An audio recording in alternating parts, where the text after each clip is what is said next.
परत या अजित दादा परत या.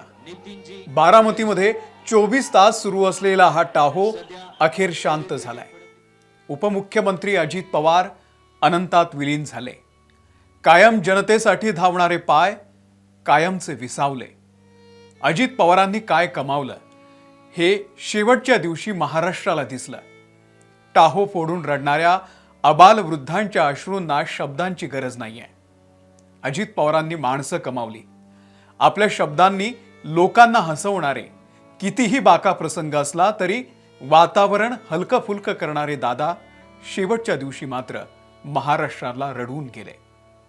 भल्या बुऱ्या सगळ्या टीका सहन करत हसत खेळत राजकारण करणारा निष्कपट आणि दिलदार मनाचा नेता महाराष्ट्रामध्ये आता कोण उरलाय याचं उत्तर शोधायला गेलं तर सापडत नाहीये.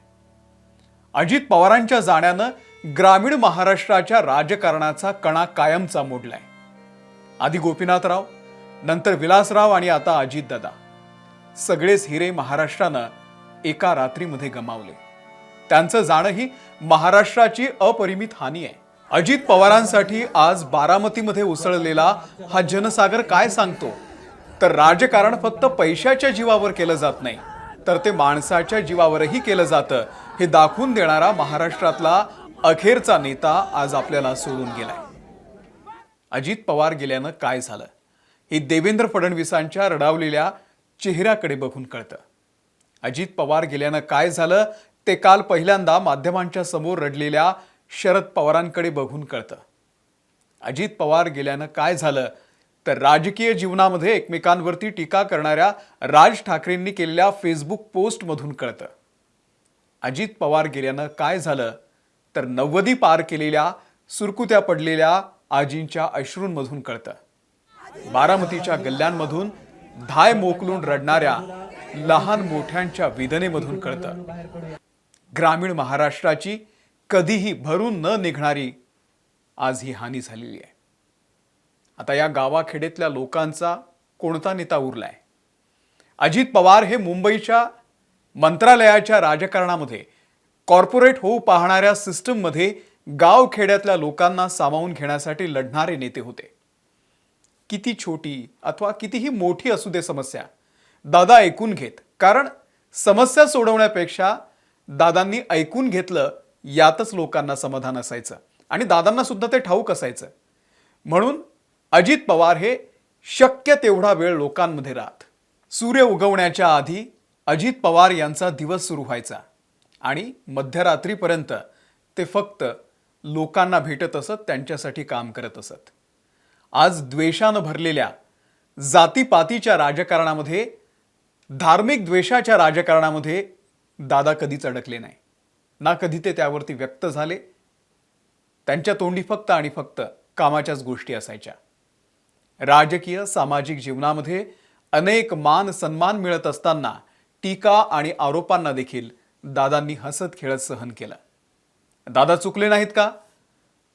तर दादाही अनेक वेळा चुकले. पत्रकार म्हणून त्यांच्याविषयी बातम्या देताना त्या बहुतांश वेळा निगेटिव्ह असायच्या. कधी भ्रष्टाचाराचे आरोप तर कधी त्यांच्या तोंडून निघालेल्या शब्दांनी अनेक वेळा वाद झाले. पत्रकारांनी त्यांना यथोचित झोडूनही काढलेला आहे. पण दादांनी कधीच पत्रकारांचा, त्यांच्या राजकीय विरोधकांचा कधीही द्वेष केला नाही, सूड भावना ठेवली नाही. अजित दादा पत्रकारांना कायम दटावल्यासारखे बोलायचे, पण त्यामध्ये कधीच राग नव्हता, प्रेम होतं. आज ते सगळं आठवून प्रत्येकाच्या डोळ्यांमध्ये पाणी येतंय. दादांना कधीही न भेटलेले लोकही आज त्यांचा व्हॉट्सअपला फोटो ठेवतायत, इंस्टाग्रामला रील करतायत आणि फेसबुकवरती भरभरून लिहित आहेत. विचार करा, ज्या लोकांशी त्यांचा थेट संपर्क होता, रोजची उठबैस होती, ज्यांची कामं त्यांनी मार्गी लावलेली होती, त्या लोकांच्या मनामध्ये आज काय असेल? अजित पवारांनी हेच प्रेमळ राजकारण केलं. जे पेरलं ते उगवतं असं म्हणतात ते हेच आहे.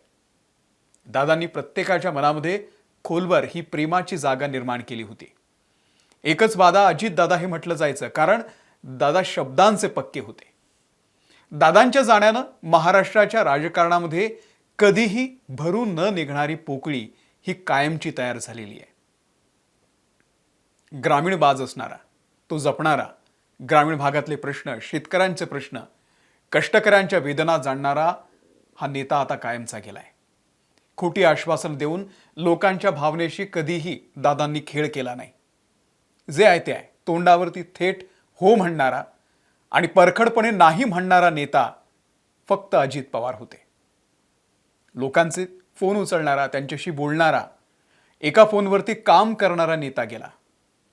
अत्यंत टोकाच्या विखारी राजकारणातला हा हसरा चेहरा कायम आपल्या सगळ्यांच्या लक्षात राहील. आपल्या कार्यकर्त्यांशी मोठ्या भावाचं नातं अजित पवारांचं होतं.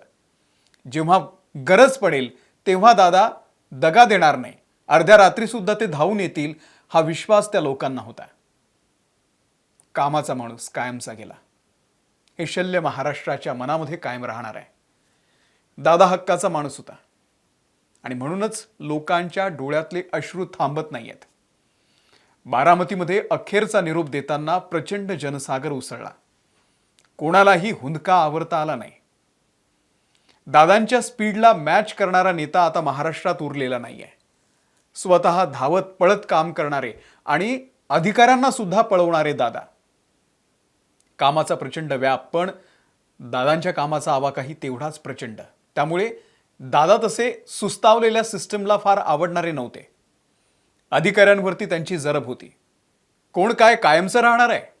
तुम्ही आम्ही आज असू उद्या नसू. काळाचं, नियतीचं बोलावणं आल्यानंतर प्रत्येकाला जायचंय. परंतु आपण आपल्या हयातीमध्ये काम करत असताना राजकारण हेच काही सर्वस्व नाहीये. राजकारण हे होत असतं. निवडणुका संपल्यानंतर राजकारण विसरायचं असतं. पण ज्याच्यामधून त्या भागामध्ये आर्थिक सुबत्ता येणार आहे ते काम त्या ठिकाणी झालंच पाहिजे. अजितदादांचं हे भाषण आपल्या सगळ्यांना कालपासून व्हॉट्सअपवरती आलेलं असेल. दादा हे जे बोलत ते करत, एक कामाचा माणूस. अजित पवार म्हटलं की एक निडर, दिलदार आणि रुबाबदार चेहरा दिसतो. दादांच्या अकाली एक्झिटनं सर्वांनाच मोठा धक्का बसलाय. कोणालाच विश्वास बसत नाहीये की दादा आज आपल्यात नाहीये. अजित पवार यांची भाषणं, त्यांच्या पत्रकार परिषदा, त्यांचे व्हिडिओ पाहिल्यानंतर डोळ्यात पाणी आल्याशिवाय राहत नाही. राजकारणातला हा दादा माणूस आता दिसणार नाहीये. नियतीपुढे कोणी मोठं नाही. सगळ्यांना एक दिवस जायचंच आहे. पण दादांचं जाणं हे सगळ्यांसाठी वेदनादायी आहे. संजय राऊत म्हणाले तसं अजित पवारांच्या जाण्यानं महाराष्ट्राचं राजकारण आणि समाजकारण बेचव आणि अळणी झालंय. परमनंट उपमुख्यमंत्री असं म्हणत स्वतःवरती विनोद करणारे दादा एकदा तरी राज्याचे मुख्यमंत्री होतील अशी लाखो कार्यकर्त्यांची इच्छा आता कधीच पूर्ण होणार नाहीये. दादा माणसाला भावपूर्ण श्रद्धांजली.